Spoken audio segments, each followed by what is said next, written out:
बच्चों, भूगोल के तीसरे चैप्टर अफवाह में आज हम अपना नेक्स्ट टॉपिक शुरू करते हैं। हिमालय की नदियाँ। हिमालय से निकलने वाली जो 3 प्रमुख नदियाँ हैं वो हैं सिंधु, गंगा तथा ब्रह्मपुत्र नदी। सबसे पहले हम इनमें पढ़ते हैं सिंधु नदी तंत्र के बारे में पढ़ते हैं। सिंधु नदी का उद्गम जो है मानसरोवर झील के निकट तिब्बत में है। इसको हम लोग जो है मानचित्र के माध्यम से देखते हैं। ये मानचित्र है, यहाँ पर हम देखेंगे तो हमने क्या कहा कि सिंधु नदी का उद्गम कहाँ पर है, तिब्बत से है, मानसरोवर झील के निकट से है। और यहाँ से यह सिंधु नदी जो है पश्चिम की ओर बहती है।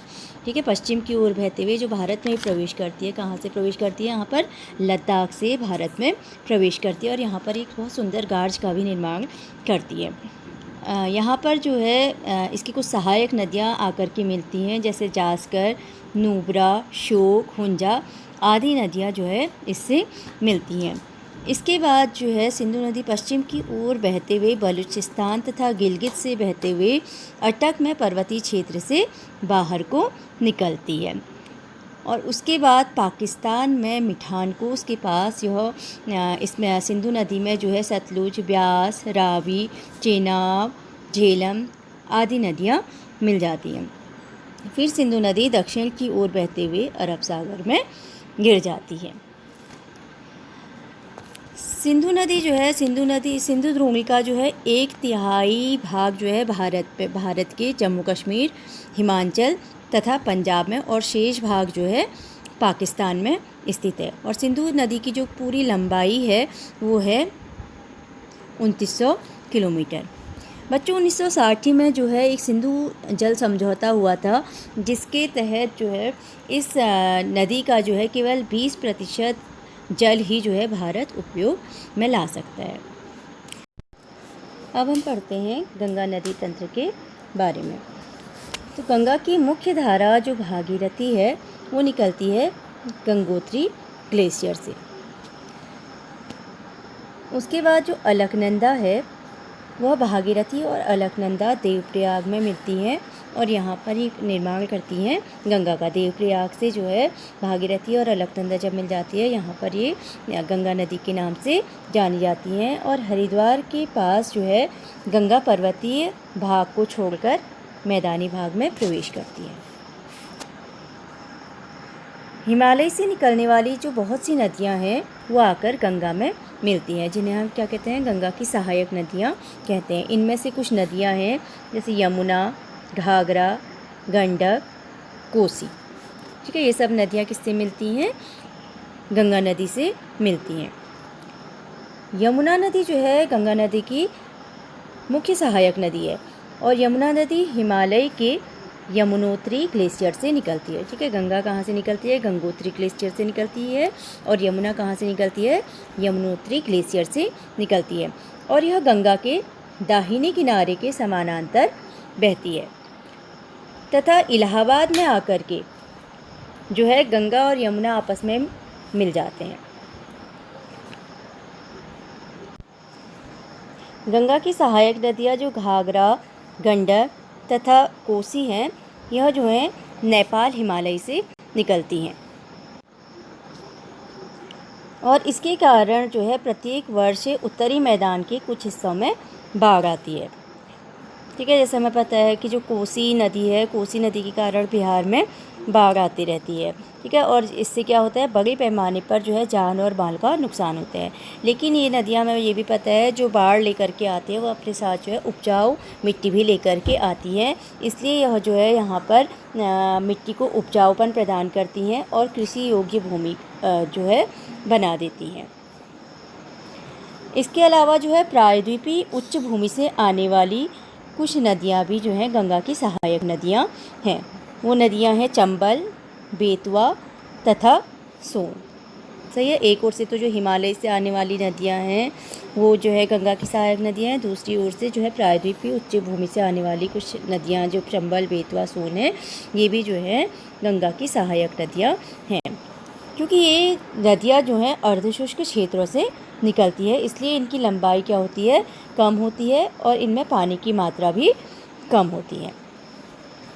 इस प्रकार हम देखते हैं गंगा नदी के दोनों ओर से, ठीक है, गंगा नदी के दोनों ओर से, इधर से हिमालय से आने वाली नदियाँ, सही है, और इधर से जो है प्रायद्वीपीय उच्च भूमि से आने वाली नदियाँ, दोनों किनारों से आने वाली नदियाँ जो है जल से परिपूर्ण होकर गंगा जो है फिर पूर्व दिशा की ओर जाती है, और पूर्व दिशा की ओर जाते हुए यह पश्चिम बंगाल के फरक्का तक बहती है। ठीक होगा। अब यहाँ पर क्या होता है, यहाँ पर यह गंगा डेल्टा का जो है सबसे उत्तरी बिंदु है, और यहाँ पर जो है नदी जो गंगा नदी जो है दो भागों में बढ़ जाती है, ठीक है। भागीरथी हुगली जो है दक्षिण की तरफ बहती है, ठीक है। हम इसकी एक वितरिका भी कह सकते हैं। इनको हम क्या कहेंगे, यहाँ पर जब मुख्य नदी के साथ अन्य नदियाँ आकर के मिलती हैं उन्हें हम सहायक नदी कहते हैं, लेकिन जब नदी से ही जब नदियाँ जब बढ़ जाती हैं उसे हम क्या कहते हैं, वितरिका कहते हैं। तो इसी प्रकार गंगा नदी जो है दो भागों में बढ़ जाती है, और भागीरथी हुगली जो है दक्षिण की तरफ बहते हुए यह डेल्टा के मैदान से होते हुए जो है बंगाल की खाड़ी में मिल जाती है। और गंगा की जो मुख्य धारा है वो दक्षिण की ओर बहते हुए बांग्लादेश में प्रवेश करती है, और यहाँ यह मिलती है ब्रह्मपुत्र नदी से। और अंतिम चरण में जब गंगा और ब्रह्मपुत्र जो है समुद्र में विलीन होते हैं, तब वो यहाँ पर इनको जो है कहा जाता है मेघना नदी के नाम से यह जाना जाता है, ठीक है। जब गंगा और ब्रह्मपुत्र आपस में मिलते हैं और उसके बाद समुद्र में विलीन होते हैं तो वहाँ पर हम गंगा नदी को क्या कहते हैं, मेघना कहते हैं। उसके बाद गंगा एवं ब्रह्मपुत्र के जल वाली यह वृहद नदी जो है बंगाल की खाड़ी में मिल जाती है, और ये नदियाँ यहाँ पर आकर के जो है डेल्टा का निर्माण करती है, जिसे हम कहते हैं सुंदरवन डेल्टा के नाम से जानते हैं। सुंदरवन डेल्टा जो है यहाँ पर जो है सुंदरी पादप के नाम सुंदरी पादप होता है, इसलिए इसको जो है सुंदरवन डेल्टा कहा जाता है। और यहाँ पर जो है रॉयल बंगाल टाइगर भी यहाँ पर पाए जाते हैं। गंगा नदी जो है, गंगा नदी की कुल लंबाई जो है 2500 किलोमीटर से अधिक है, ठीक है। इसको एक बार हम मानचित्र के माध्यम से भी देख लेते हैं। देखिए गंगा नदी जो कि निकलती है इधर गंगोत्री ग्लेशियर से निकलती हुई जाती है, और यमुना नदी इधर यमुनोत्री से गंगा के दक्षिण में ठीक इसके समानांतर बहते हुए ये दोनों यहाँ पर कहाँ पर आकर के मिल जाते हैं, इलाहाबाद में आकर के मिल जाते हैं। अब इसकी हमने जो सहायक नदियाँ कही थी जो इधर नेपाल हिमालय से निकलती हैं, कौन कौन सी निकलती है, घाघरा, गंडक, कोसी, ये जो है कहाँ से निकलती हैं, हिमालय से निकलने वाली नदी हैं। और प्रायद्वीपीय उच्च भूमि से जो निकलने वाली नदियाँ हैं वो हैं चंबल, बेतवा, सोन, ठीक है। इस प्रकार दोनों किनारे से, दाहिने और बाएं दोनों किनारों से परिपूर्ण ये नदी क्या है, पूर्व की ओर, इधर पूर्व की ओर बहते हुए इधर कहाँ, हमने क्या कहा था कि पश्चिम बंगाल में ये यहाँ पर आकर के दो भागों में बढ़ जाती हैं। यहाँ पर पश्चिम बंगाल को जाते हुए जो है भागीरथी हुगली जो है इधर बंगाल की खाड़ी में गिर जाती है, और मुख्य धारा जो है बांग्लादेश में जाती है, और यहाँ पर आकर के यह किससे मिल जाती है, ब्रह्मपुत्र नदी से मिल जाती है। और जिस समय यह समुद्र में विलीन होती है तो यहाँ पर इसका नाम क्या हो जाता है, मेघना हो जाता है, और उसके बाद ये क्या है, बंगाल की खाड़ी में गिर जाती है, और यहाँ पर यह निर्माण करती है, सुंदरवन डेल्टा का निर्माण करती है। इसके बाद हम अगला जो पढ़ते हैं वो पढ़ते हैं अपना ब्रह्मपुत्र नदी तंत्र। ब्रह्मपुत्र नदी तंत्र। तो बच्चों ब्रह्मपुत्र नदी भी जो है तिब्बत के मानसरोवर झील के पूर्व से निकलती है। ब्रह्मपुत्र नदी जो है इसकी लंबाई सिंधु से कुछ अधिक है, परंतु इसका जो अधिकतर भाग है भारत से बाहर स्थित है। जो ब्रह्मपुत्र नदी है यह हिमालय के समानांतर पूर्व की ओर बहती है, और जो भारत में ये आती है वो आती है नामचा बरुआ शिखर के पास पहुंचकर अंग्रेजी के यू टर्न का मोड़ लेकर के यह भारत में प्रवेश करती है एक गार्ड के माध्यम से,